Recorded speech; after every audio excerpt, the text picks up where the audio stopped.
O Senhor esteja convosco. Ele está no meio de nós. Proclamação do Evangelho de Jesus Cristo segundo Marcos. Glória a vós, Senhor. Naquele tempo, Jesus chamou os 12 e começou a enviá-los 2 a 2, dando-lhes poder sobre os espíritos impuros. Recomendou-lhes que não levassem nada para o caminho, a não ser um cajado, nem pão, nem sacola, nem dinheiro na cintura. Mandou que andassem de sandálias e que não levassem 2 túnicas.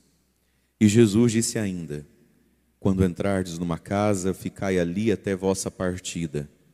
Se em algum lugar não vos receberem, nem quiserem vos escutar, quando sairdes, sacudi a poeira dos pés, como testemunho contra eles. Então os 12 partiram e pregaram que todos se convertessem. Expulsavam muitos demônios e curavam numerosos doentes, ungindo-os com óleo. Palavra da salvação. Glória a vós, Senhor.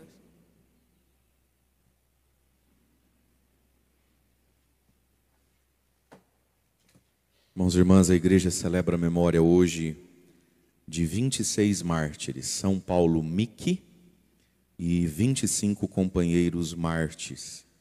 São missionários do Japão. Esse martírio aconteceu no final do século XVI, quando São Francisco Xavier já havia evangelizado aquelas terras. E por algum tempo, dentro do Japão, a igreja, o cristianismo foi muito bem aceito. Quando estes homens são martirizados, estima-se que algo em torno de 800 mil a 1 milhão de japoneses já fossem cristãos católicos. Acontece que o diabo, pai da mentira, da confusão, conseguiu, na cabeça do imperador da data, colocar a cisânia, de que aquela evangelização acontecia para que os portugueses, São Paulo Miki é português, para que os portugueses invadissem o Japão e destruíssem o jeito japonês de viver, a cultura japonesa que é muito própria. Acontece que o imperador via que não era isso que acontecia, Foi uma evangelização, inclusive, bastante enculturada. Mas essa ideia entrou na cabeça dele, ficou fixa, então tem início uma perseguição bastante sangrenta aos cristãos. Esse grupo de 26 não foram os únicos mártires das terras japonesas, mas é o que se registrou a história, e que se tem notícia. Eles foram presos, torturados e obrigados a caminhar de Osaka a Nagasaki, acho que foi isso, 800 quilômetros a pé, enquanto presidiários, e nesse caminho iam apanhando. Chegando lá, foram eles todos crucificados e mortos, na cruz. Desses, haviam alguns adolescentes, alguns leigos, não todos eram padres, nem freios religiosos. Se destacou 3 menininhos de 12 a 14 anos, que eram os acólitos, os coroinhas. Um deles de nome Antônio, o outro acho que Luiz, não vou me lembrar o nome dos 3. E particularmente esses 3 comoveram, a fé comoveu até os soldados, os carrascos. Tanto que um falava assim para esse menininho: você está vendo o que vai acontecer com você daqui a pouco? Porque foram crucificando um por um, matando, esquartejando, enfim. Você está vendo o que vai te acontecer? E ele ficou com muito sentido pela pureza do menino, pela inocência deles. E falou assim: eu compro você como escravo. Vamos embora comigo, você não precisa morrer aqui hoje. Eu te levo como um escravo, como um filho. Eu adoto você, compro você, E aí então o menininho perguntou para o frei: ele disse que me compra, me leva como escravo, eu posso ir? Ele falou assim: meu filho, desde que ele deixe de você ser cristão na casa dele, vai com ele. E aí, nessa hora, acabou a dó do menininho também, pelo menininho, Não, cristão não, de jeito nenhum, E o menininho então, depois, acaba naquele mesmo dia, morrendo junto com todos os outros, com os adultos. Passado algum tempo, houve uma visão de várias pessoas, tiveram a mesma visão, confirmando a santidade tanto do menininho quanto do frei, como todos tiveram uma visão do frei rezando uma missa meio que celestial, e o menininho era o coroinha daquela missa, do acólito daquela celebração E muita gente teve a mesma visão. Então são esses, um dos tantos, né, mas a igreja reconheceu nesse grupo, os mártires que irrigaram aquela terra com o sangue, né, com o testemunho de Cristo. Existe um adágio antigo da igreja, lá do primeiro século já, né? O sangue dos mártires é a semente de novos cristãos, né? Em alguns lugares parece que esse sangue, que essa semente demorou ou demora para germinar, mas na providência de Deus, Deus é fiel, né? Tudo está bem reservado, né? Também para o Japão. E por que a força do martírio? Nós ouvimos aqui a primeira leitura, temos escutado já há 4 semanas a carta aos Hebreus como primeira leitura, quando o autor diz: irmãos, vós não vos aproximastes de uma realidade palpável, fogo, treva, montanha. Está fazendo referência aqui ao Antigo Testamento, Moisés, quando o povo se aproxima da montanha sagrada, a montanha treme, desce uma nuvem, Moisés sobe na montanha, enfim, recebe os mandamentos, né? Mas vós vos aproximastes do Monte Sião, da cidade do Deus vivo e da Jerusalém celeste. Vos aproximastes de uma reunião festiva de milhões de anjos, da Assembleia dos Primogênitos, cujos nomes estão escritos nos céus. Vós vos aproximastes de Deus, que é juiz de todos, e vos aproximastes dos espíritos dos justos. Aqui o autor já está falando dos apóstolos que tinham morrido, aqui ele já está falando dos primeiros mártires, mas vos aproximastes de Deus e dos justos que chegaram à perfeição. No caso dos primeiros cristãos, a perfeição por causa do martírio. E por que tudo isso? No fundo, se aproximaram de quem? E como é que a gente se aproxima disso tudo?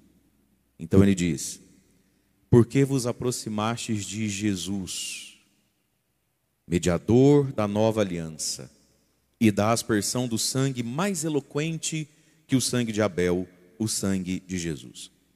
Então, o martírio, a força dos santos, a força do cristão, de cada um de nós, é Jesus e o seu sangue derramado. Só que aí tem uma pequena sutileza nessa leitura no começo.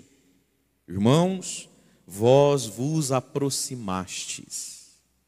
Então, meus queridos, a parte de Jesus está feita, o sangue está derramado, o sacrifício foi feito, a fé está dada, a fé está aí para nós.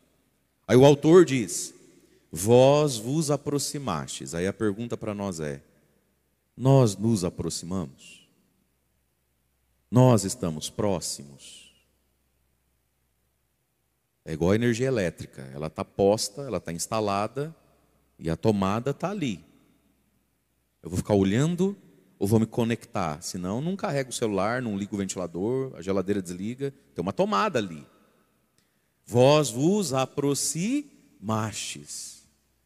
E aí, queridos, nós vamos experimentando em nós mesmos as nossas dificuldades, e cada um sabe da sua, de se aproximar. Sono, preguiça, desleixo, né? Milindre, manha. E o demônio é aquele espírito maligno que não quer que nos aproximemos. E se estamos próximos, quer nos distanciar. Seja com futilidade, com distração, com falta de bom senso e discernimento para saber escolher as coisas. Sejam com sentimentozinhos infantilizados de mágoa, picuinha. Então tem gente que nunca se aproximou de Jesus. Tristemente tinha gente que vivia agarrado e grudado. Hoje anda meio longe, por motivos meio que inconfessáveis. Você sabe que tudo que na vida, quando a resposta da pessoa, ou a sua própria resposta é: não, nada não, deixa quieto para lá, deixa, não é nada não. Tudo que é nada não significa: me dói bastante, mas eu reconheço que é bobeira, estou com vergonha de falar. Tudo que é nada não, 99% das vezes é risível. Mas o diabo, o maligno, o pai da mentira, encontra suas brechas em nós. Porque a palavra que torna útil toda a beleza e profundidade do que o autor aos Hebreus está dizendo, é uma coisa muito nossa. Irmãos, vós vos aproximastes. Ou não? Por que sim? Por que não? A fé está dada, está posta. E nós nos aproximamos dela. De novo, para se aproximar dela, cada um sabe o sacrifício que tem que fazer, aquilo que tem que vencer, renunciar, superar, enfim. Aí cada um com seus problemas. Aí, de fato, cada um com seus problemas. Porque é impossível alguém ter fé no lugar do outro. É impossível alguém ser cristão no lugar do outro. Nós, enquanto assembleia, foi dito aqui na primeira leitura, né? Nós nos animamos uns aos outros. Nós nos motivamos uns aos outros. E isso não é pouca coisa. Agora, viver sua cruz, ter fé na sua vez, só você pode. Só eu posso na minha. Vós vos aproximastes, ou não. Aí vem a força da fé no refrão do Salmo. Recordamos, ó Senhor, vossa bondade. A bondade de Deus precisa ser recordada, rememorada, não é? Porque é a nossa capacidade de pensar e lembrar que muitas vezes nos anima ou nos desanima. Antes de ontem, terça-feira, a carta aos Hebreus disse isso. Pensai em Jesus, na oposição que ele sofreu, na cruz que ele carregou. Pensai nele para que vocês não sejam tomados pelo desânimo. Portanto, onde é que está o desânimo? Em pensamentos. O refrão do Salmo de hoje. Recordamos ao Senhor vossa bondade. Será que a gente está desanimado só porque as coisas são desanimantes? Talvez estamos desanimados porque diante de coisas desanimantes a gente pensa nisso o dia inteiro. E não recorda, porque tristemente boa parte de nós não consegue mesmo recordar um versículo bíblico e fazer dele um momento de oração. Gente, existem umas orações que são muito curtinhas e profundamente poderosas. Não é? É um remédio mesmo. Porque você já viu que todo o poder do remédio está dentro de um comprimidinho desse tamanho? Então, às vezes você está lá e a cabeça está onde? Está no problema, está na mágoa, está na dor, está na afetação interior. E o estômago já está ardendo, a cabeça já está latejando, os músculos já estão se repuxando. Não é isso? E aí dá uma vontade do quê? Pegar o celular e fazer textão, mandar áudio para todo mundo, jogar indiretinha no grupo, fazer aquelas artezinhas de status de WhatsApp, né? Passivo-agressiva, não é assim? Condenando Deus e o mundo e o povo que... Não, aí porque os hipócritas são assim, mas eu sozinho como aquelas bobeiras afetadas de gente pequena, de gente rastaquera. Oh, meu Deus, é muita coragem, eu acho, sabe? Tem gente que passa vergonha e nem percebe, né? Conhece gente assim, passivo-agressivo? É sempre uma coisa meio coach filosófica, açucarada, batendo em alguém que a gente não sabe quem é, mas fica com vontade de saber daí, né? Será que ela está falando aí da cunhada dela? Mas deve ser da patroa, não sei. De quem? E nessas horas, existem orações curtinhas que poderiam nos socorrer. Só que o que tem na tua memória nessa hora? Pega o celular, manda uma indireta nela. O que vem na nossa memória nessa hora? Refrão de música sertaneja. Ou serta funk, agora o novo o funknejo. Sangue do Cordeiro, misericórdia, Pai. Hã? Gente, às vezes nós poderíamos ser salvos e saudáveis com orações curtas. Curtas. Na hora de fazer isso, se viesse à memória algum texto bíblico, alguma passagem bíblica, sei lá, Davi matando Golias, sei lá, o mar se abrindo, sei lá, Pedro andando na água, sei lá, Jesus levantando a pecadora caída.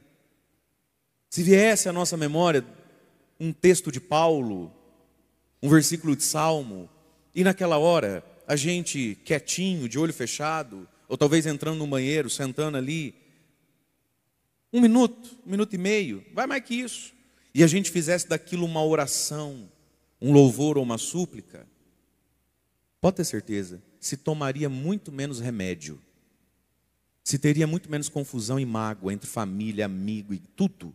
É que a gente não reza. De novo, terça-feira, cuidado no que vocês andam pensando para não serem tomados por desânimo. As coisas, elas existem. Não estou dizendo que você não está vivendo o que você está vivendo. Não estou dizendo que o médico não disse o que te disse. E não estou dizendo que você não deve o quanto deve no banco, sei lá. A vida está aí, é verdade. Mas muitas vezes, meus irmãos, desânimo e desespero não está na coisa em si. Está no que fazemos aqui, num lugar chamado memória. Jesus nos disse, nós vamos falar daqui a pouco, fazer isto em memória. Me atualizem em cada altar. Atualizar a palavra em cada oração, mas é preciso que ela esteja na memória. E como é que ela vai estar na memória?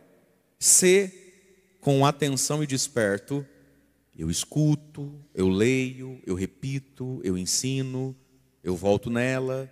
A gente vai criando um imaginário, um pano de fundo na nossa vida, na nossa mente mesmo.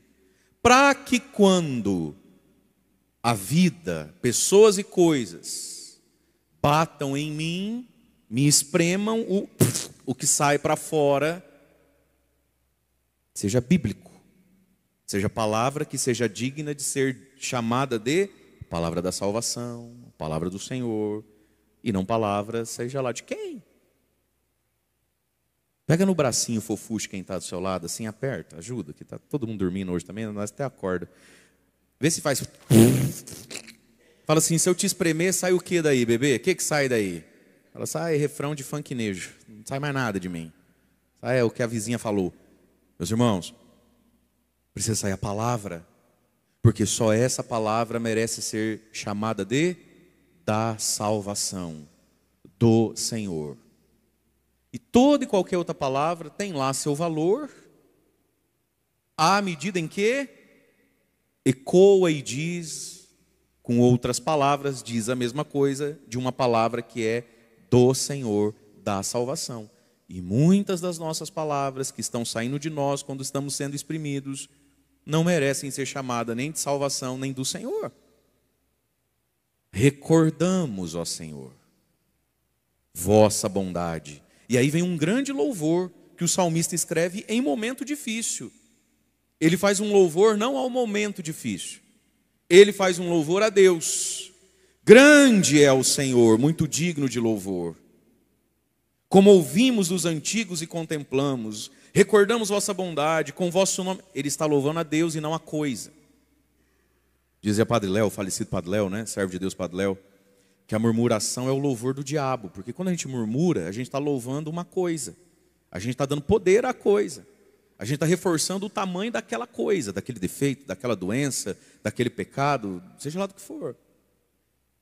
Recordamos ao Senhor vossa bondade. E aí, o evangelho de hoje, estamos já aqui na metade do capítulo 6 de São Marcos, nos fala da nova família de Jesus, do novo povo de Jesus. O evangelho de São Marcos, ele é um evangelho bastante catequético, muito simples, curtinho, objetivo, para mostrar quem é Jesus e quanto Jesus é poderoso e forte. Então ele vai mostrando as vitórias de Jesus. Tudo começa lá no capítulo 1, naquele primeiro dia da vida de Jesus, quando ele entra numa sinagoga para ensinar, e já ali ele faz um exorcismo. Um demônio lá se manifesta dentro da sinagoga. Depois ele sai dali, vai na casa de Pedro, já cura uma febre, cura outros doentes, vai arrancando o demônio. Depois, Jesus anda sobre o mar. Depois, evangelho que nós fomos ouvindo, Jesus que cura, na terça-feira, uma senhora que há 12 anos sangra, uma doença incurável, e ressuscita uma menina que já morre. Então, Jesus que é vencedor de qualquer coisa que a gente quiser. E antes disso, ele joga, os demônios nos porquinhos, que é um texto bíblico que nós, palmeirenses, gostaríamos que não estivesse. Se a gente pudesse, a gente tirava. Associar demônio e porco, eu acho uma injustiça com a gente, não tem nada a ver isso aí, mas tudo bem. Então Jesus, ele é campeão, ele é vencedor de qualquer coisa. Ele é vencedor do diabo, o diabo perde para Jesus. E a natureza e o mar, perde para Jesus. E a doença, perde para Jesus. E a morte, perde para Jesus. Só que aqui agora vem um mistério no evangelho de ontem. Mas não é ele o filho do carpinteiro? Mas não morou aqui em Nazaré, nesse fim de mundo, com nós aqui até ontem, e nenhum de nós é nada na vida. Como é que ele é alguma coisa? Como é que pode um de nós ser inteligente, sábio e ungido? Não é possível. O evangelho de ontem não fala só da descrença das pessoas em Jesus. Fala da descrença das pessoas nelas mesmas. Ele não é um de nós. Como é que pode um de nós ser famoso? Como é que pode um de nós pregar não aqui só, ele prega não é possível que não é. Ele é daqui, ele não pode ser Deus, ele é daqui. Ele não pode ser o Messias. Por quê? Porque ele é daqui. O evangelho de ontem é um gol contra, que eles nem perceberam o que fizeram, né? E aí tem toda a dificuldade de crer em Jesus, de crer que Deus assume a nossa humanidade. Aí tem toda a questão da família, das mediações humanas. Tá. Jesus é campeão de tudo. Amém? Só tem um jogo difícil de Jesus ganhar. Só tem um jogo que muitas vezes ele não consegue ganhar. Vai para os pênaltis, pênalti é loteria e ele perde. O jogo da minha e da sua liberdade de crer. Ele já fez tudo. Ele já ganhou do mar e a notícia correu que esse homem anda em cima de água. A notícia já correu que ele libertou o menino endemoniado lá no cemitério, já correu a notícia. Já correu a notícia que a mulher que sangrava, toda anêmica, pálida, faz 12 anos, está curada. E já correu a notícia que a funerária chegou para fazer o velório da menina do Jairo, para pegar o corpo da menina e voltou para trás sem o corpo, porque a menina estava andando, conversando, dando risada, jogando bola. Já correu a notícia. Agora vem o ato da fé. E aí a gente vê o evangelho de ontem, a dificuldade da fé. Aí o evangelho de hoje, já na sequência, diz assim: Jesus chamou os 12 e começou a enviá-los 2 a 2, dando-lhes poder. Então, enquanto tem gente fazendo pergunta e descrendo, Jesus já está enviando os apóstolos para trabalhar. E na vida da gente, meus irmãos, muitas vezes é assim. Enquanto você fica perguntando e teimando com Deus se você deve ou não deve casar na igreja, o que adianta rezar, sabe? As pessoas vão fazendo, e as perguntas elas existem, mas enquanto você patina na pergunta, já tem gente lá na frente. Não é assim? E Jesus então começa a enviar os 12, dando-lhes poder. E enquanto pessoas não conseguem crer que Jesus seja ou não seja, já tem pessoas que não só creem, como já estão fazendo o que Jesus faz com o poder de Jesus. Não é que o cara crê, ele está sendo já ungido e capacitado. Ele está lá na frente. Porque a fé nos acelera. Mas veja, esse é o jogo onde muitas vezes Jesus não é campeão. Esse é o jogo onde muitas vezes Jesus perde. É aqui que dá zebra. Quando um time é muito ruim ganha do muito bom, a gente fala que deu zebra, né? Aqui é onde dá zebra, em nós. E aí, a sua cidade, a sua sinagoga, não recebeu nem poder nem autoridade. Mas já tem quem está recebendo poder e autoridade. Deus não desperdiça ninguém. Deus Pai não desperdiçou Jesus na terra. Filho, não te querem aí, aqui te quer e vamos embora. Mas veja, querido, Jesus venceu tudo. Tudo. Tudo se submete a Ele. Mas esse é o grande mistério da vida. Ele não me submete à força. Ele estende a mão. Ele pergunta se eu quero. E essa é a pergunta trágica, né? O que eu quero? Será que eu quero? E é por isso que a igreja nos ensina a rezar, numa das fórmulas do ato penitencial, por minha culpa, minha tão grande culpa, ninguém tem culpa do que eu quis, do que eu quero e do que eu estou querendo. Entende? Então, esse é, depois de todas as vitórias de Jesus, ontem a gente viu uma derrota. Hoje a gente tem como que um novo reinício, na pessoa dos 12, que Jesus os envia 2 a 2, dando-lhes poder. Envia 2 a 2 porque qualquer coisa, qualquer número vezes 1 é ele de novo, né? Onde é que começa a multiplicação? No 2, no 3, no 4, aí vai embora. 2 a 2 sempre, nunca sozinhos. Mas eles não vão contando só um com o outro, eles vão contando com a força do Espírito, dando-lhes poder. E esse poder, meus irmãos, nos é dado também. Nós temos poder sobre os espíritos impuros. Espírito impuro é toda a ação que às vezes a gente nem consegue discernir. Padre, é o diabo, é a minha cabeça. Não sei se é o diabo, se é a sua cabeça. Sei que está bem diferente da Bíblia, então não é bom. Nós temos poder sobre essas coisas. Nós temos poder, meus irmãos, sobre o mal, para combater, para vencer. Nós temos poder para continuar de pé. Deus nos capacita, Deus nos unge para toda a boa obra. E aí vem uma série de recomendações, porque tão importante aqui para Jesus quanto aquilo que os discípulos vão fazer, é como é que os discípulos vão viver. E aqui, meus queridos, é tão fino e perigoso isso aqui. De algum modo, muitas vezes, você e eu temos mais poder para o mal do que para o bem. Quer ver? Você dá conselho, você dá bom exemplo, você reza, a pessoa não sai do lugar. Verdade ou não é? Mas você vai lá, Deus me livre, e dá um contra-testemunho. Você dá uma bola fora. Você comete um pecado. Você derruba 10 numa pancada só. Verdade ou não é? Uma boa obra nossa às vezes não está mudando ninguém. Uma obra má desconverte 10, 15, vai tudo para nossa conta ainda. Porque não é assim a vida? Qual poder a gente tem de produzir uma flor? Nenhum. E quanto tempo leva para fazer uma flor ficar grande? Muito. E quanto tempo leva para matar uma flor? 5 segundos. Acabou. Por isso que Jesus vai ensinando como é que eles têm que viver. Porque, meus queridos, nós temos um poder incrível de atrapalhar a Deus. Não é verdade? Pergunta para quem está do seu lado. Você tem atrapalhado bastante ou pouco Jesus, hein? Falando, atrapalha não. Atrapalha não. Atrapalha não. É por isso que Jesus diz, ó, vocês já sabem o que falar, não precisa duvidar do que tem que fazer, o Espírito Santo vai ajudar, mas não atrapalha não. E aí Jesus começa a ensinar como é que eles têm que viver. E eles têm que viver como Jesus vivia. Para não atrapalhar. Viver como Jesus vivia. E já preparados para a pobreza e a rejeição. Jesus ensina aos discípulos aqui um estilo de vida onde o dinheiro não pode ser tropeço na cabeça de quem vai ouvir. Não é que Jesus mandou os discípulos só para experimentarem a providência, claro, sobre tudo e também, mas não só. É porque o dinheiro não pode ser um problema.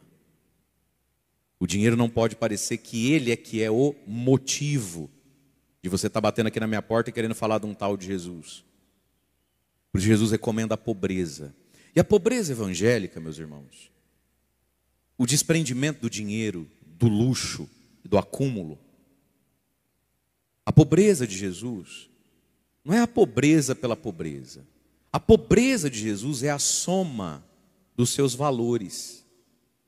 A pobreza de São Francisco de Assis não é pobreza pela pobreza. A pobreza de São Francisco é a soma dos valores de Francisco. Quando você soma tudo que está no coração dele, o resultado é a pobreza material. Não porque preguiçoso, não porque nada, mas é a soma dos valores interiores. Onde o dinheiro deixou de ser motivo, deixou de ser problema, deixou de ser empecilho. Onde o dinheiro é um meio. Só e nada mais. E aí vem a rejeição, né? Jesus já foi avisando, ó, vai acontecer com vocês o que aconteceu comigo ontem lá na minha casa, lá na minha terra, lá na capelinha onde eu sempre rezei. Vai acontecer igual aconteceu comigo, acontece com vocês. E nessa hora então, sacode a poeira do pé e vai para frente. E vai para frente. Só sacode a poeira e vai para frente. Porque, meus queridos, o lugar mais perigoso em nós não é aquele lugar em nós que gosta de cachaça, cerveja e pinga. O lugar mais perigoso em nós não é aquele lugar em nós que gosta de sexo.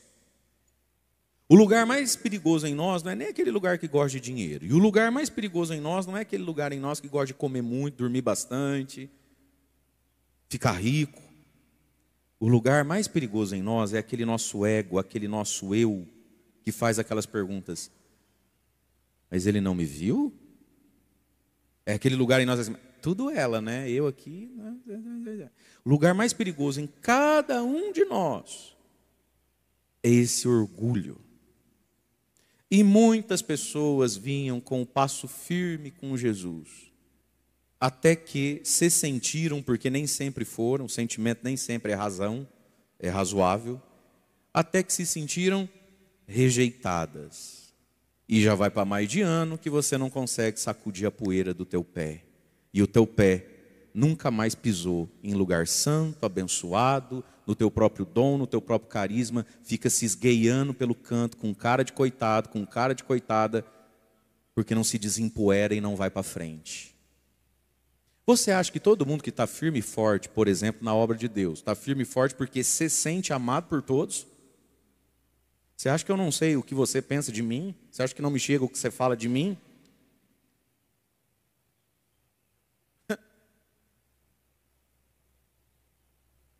Se você quer ter alguma utilidade nas mãos de Cristo, você aprenda a se desempoeirar e rápido.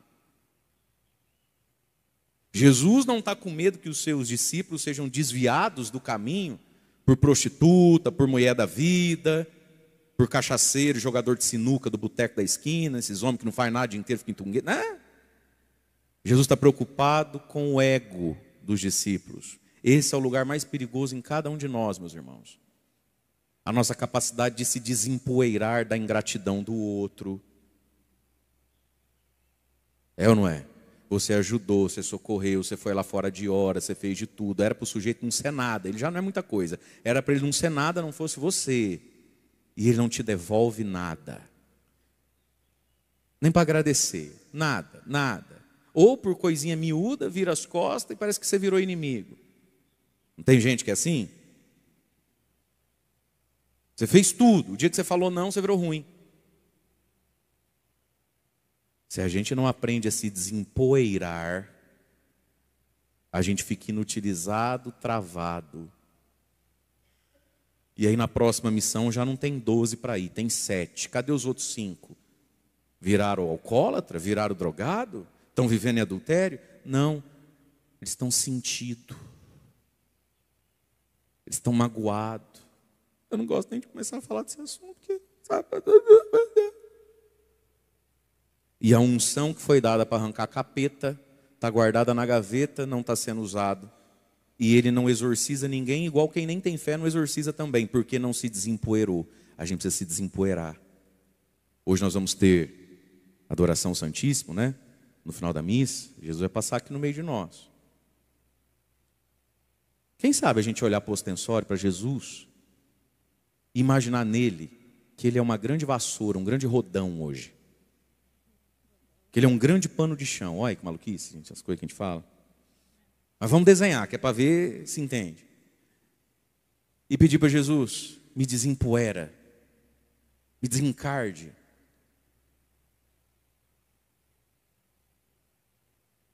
Preparados para sacudir a poeira.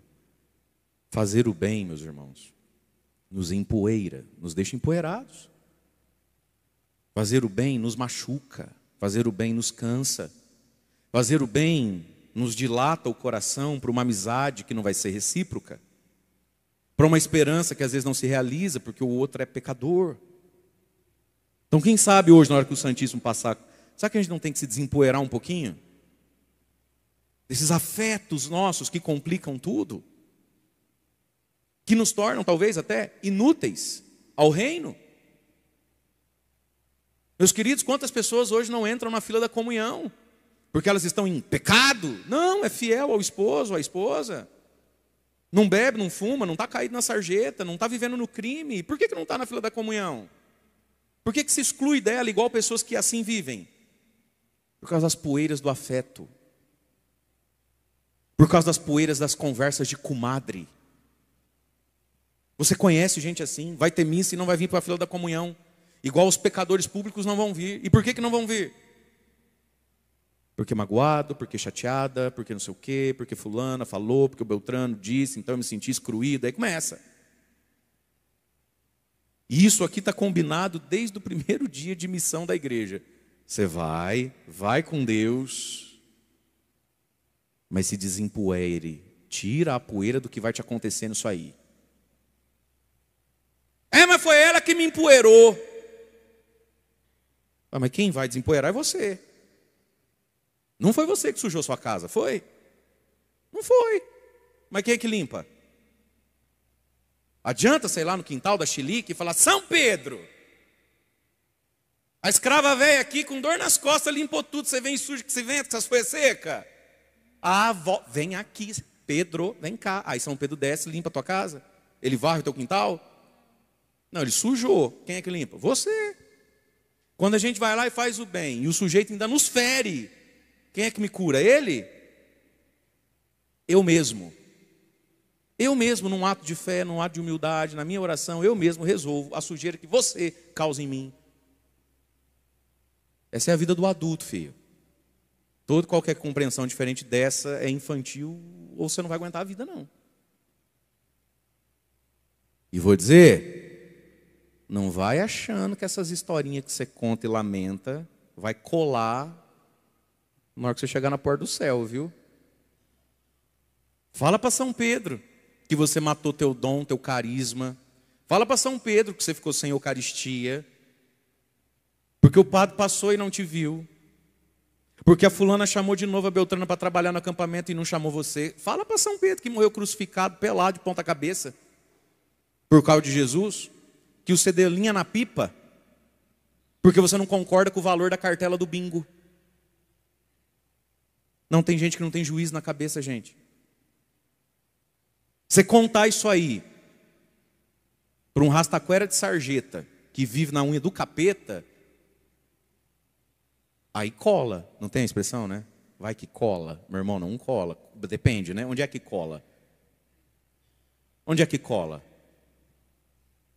Cola com os derrotados que você anda, que te dá colinho. Lá cola. Agora, criemos tento. Essas narrativazinhas nossas colam. Lá na porta do céu. São Pedro é que tem a chave, diz o povo, da porta do céu. É ele que abre e que fecha. É ele que tem a listinha de chamada. É ele que dá jeitinho. É ele que faz encaixe na agenda. Vai colar com São Pedro essa história? Com um homem que morreu crucificado de ponta cabeça? Dá para querer morar no mesmo céu, participar da mesma glória, quem tem essas narrativas na boca. Dá para ficar do lado do coroinha Marte que a gente celebra hoje? Dá? Tirar a poeira e tirar logo. E essa é uma tarefa nossa, né? Minha. A minha poeira é minha poeira, a sua é a sua. Então os 12 partiram e pregaram que todos se convertessem. E aqui está o ponto. Por que queriam ser rejeitados? Porque não é todo mundo que quer se converter, não é todo mundo que está pronto para essa conversa, não é todo mundo que é disponível a isso. Não é?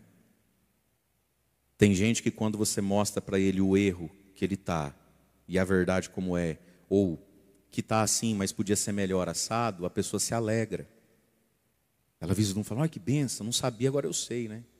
Tem uma vida diferente para viver. Tem gente que se você mostra, ela se ofende, ela se dói, não é? Então eles foram e pregavam o quê? Conversão, metanoia, mudança de cabeça. E Jesus já preparou. A pregação sobre a conversão dá certo em muitas vidas, glória a Deus. A pregação sobre a conversão dá errado em muitas vidas. Fazer o quê? Se desempoeire, tira a poeira. É para frente que se vai. Terça-feira eu fui atender o pedido para rezar uma missa lá em São Paulo, na Fraternidade São João Paulo II, o Padre Ailton. E no final da missa, gente, tinha tanta gente, que não deu para atender ninguém. Ninguém. Achei até estranho aquilo. Você só sai dando com a mão assim, igual famoso, precisa de ver. Mas aí veio um homem, eu não sei o nome dele, esqueci agora, na verdade ele lembrou porque ele colocou lá numa cartinha que ele fez. Ele veio um homem assim, gritou e conseguiu pegar a ponta do meu dedo. Aí eu olhei para ele, assim: padre, trouxe a fulana. Não sei nem quem é você, porque pensa fulana.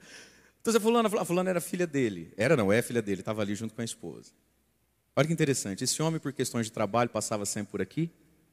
E um dia, já deve ter uns 2 anos isso, um pouquinho mais. Veio numa missa aqui 6 da manhã, acabou a missa, subiu ali para cumprimentar, tirar uma foto. E ele foi muito sincero, ainda bem que foi. assim, padre, eu vim aqui porque a minha filha mandou. Falei, é? Não, escuta todo dia e me cobra. Papai, já escutou? Manda, porque eu ligo para ela todo dia, ele fica muito tempo fora, acho que ele é caminhoneiro, viajante, ou coisa assim. Falou assim, falei, ah, é? Falei, ela me escuta, escuta. O senhor não faz um videozinho para ela? Falei, faço, mas antes de eu fazer, deixa eu fazer uma pergunta para o senhor. O senhor me escuta? Falar a verdade para o senhor, não sou muito de igreja, não. Eu estou aqui porque ela descobriu que eu estou aqui no Paraná, ela entrou no Google e descobriu que aqui era perto de lá e mandou eu vir aqui. Eu olhei para ele e falei assim, você é um cara bom, né? Que homem bom que o senhor é, ó. Acordou 3h30 da manhã para catar um carro, para vir não sei o quê, nem é tão perto assim onde ele estava, daqui, para agradar a filha. Olha que homem bom. Que bênção de menina que o senhor tem. O senhor é um homem bom, o senhor é um homem generoso. O senhor podia, o quê? Vai lá, o quê? Não, ele veio. Ele falou, o senhor é um homem bom. Falei, agora o senhor precisa virar homem. Não pode ser a sua filha que faz o senhor e a mulher rezar. Quantos anos ela tem? 12, 11, 12. Falei, não, o senhor precisa virar homem. O senhor é o pai. O senhor é o marido. E o senhor é bom. Esse lugar é teu, não é da tua menina. E conversei ali um pouquinho com ele. Ah, não, verdade. Tiramos foto. Nunca mais vi. Nem lembrava disso. Estava lá. No meio daquele rio de gente, ficou gente para fora. Nunca vi tanta gente junto. Aí, quando trouxe a fulana, aí vi a esposa, me entregaram um presentinho. Olhou para mim, todo sorridente, os olhos cheios d'água, falou assim, deu certo, estou firme, eu trouxe. Pode aplaudir o homem que você não sabe o nome. Bom, esse foi ele, né? Porque podia ter sido diferente essa história, não podia? Porque eu não sei se a gente vai na igreja para ficar levando zorbada. Eu não sei se a gente vai na igreja para ficar levando bambuzada, que a gente já tem problema e ele não sabe contar o preço do frete do meu dia. Bate no peito comigo. Fala, entendi já, padre, entendi. Fala, começa as preces, senão a gente não almoça hoje. Fala, meu patrão está me esperando. Vamos ficar em pé?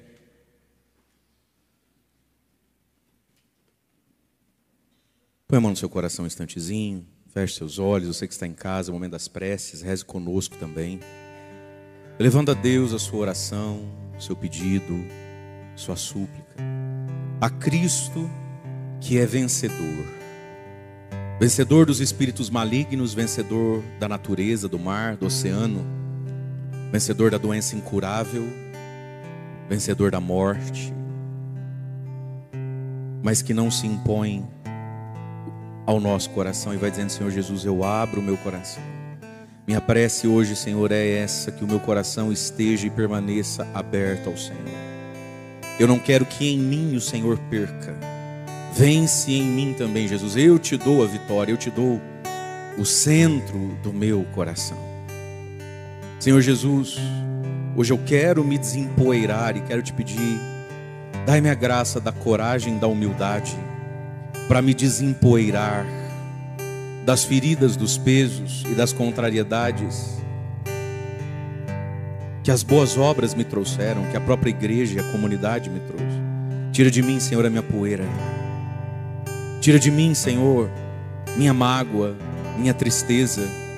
Tira de mim, Senhor, meu medo, meu ressentimento. Coloca a mão assim na sua cabeça. Senhor, o Salmo disse hoje, recordamos, ó Senhor, vossa bondade. Senhor, a minha cabeça muitas vezes não recorda a tua bondade, não se lembra dela, não proclama. Senhor, quantas vezes as minhas recordações, e recordar significa pôr corda de novo. Quantas vezes, Senhor, eu recordo, eu amarro em cordas de desânimo, de derrota, a minha mente, a minha alma. Jesus, ilumina a minha inteligência, a minha memória, para recordar tua bondade, para recordar tua presença comigo até hoje, porque o Senhor nunca me deixou. Senhor, ajuda-me a recordar a tua palavra, que é da salvação e do Senhor. Senhor, vai limpando a nossa mente agora, consciente, inconsciente, vai lavando no teu sangue, Senhor, imagens, fatos, vai nos desamarrando, Senhor, de jargões, de meias verdades que nos aprisionam, Senhor, que nos encruam, que nos atrasam.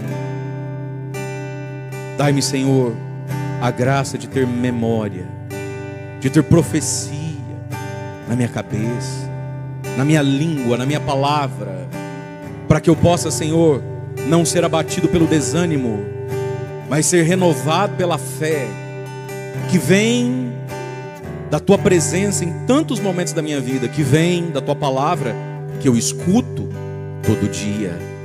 Dai-nos, Senhor, o Teu Espírito Santo. Ergue seus braços, vai pedindo, vem Espírito Santo. Enche a minha vida, enche o meu coração, vem Espírito Santo.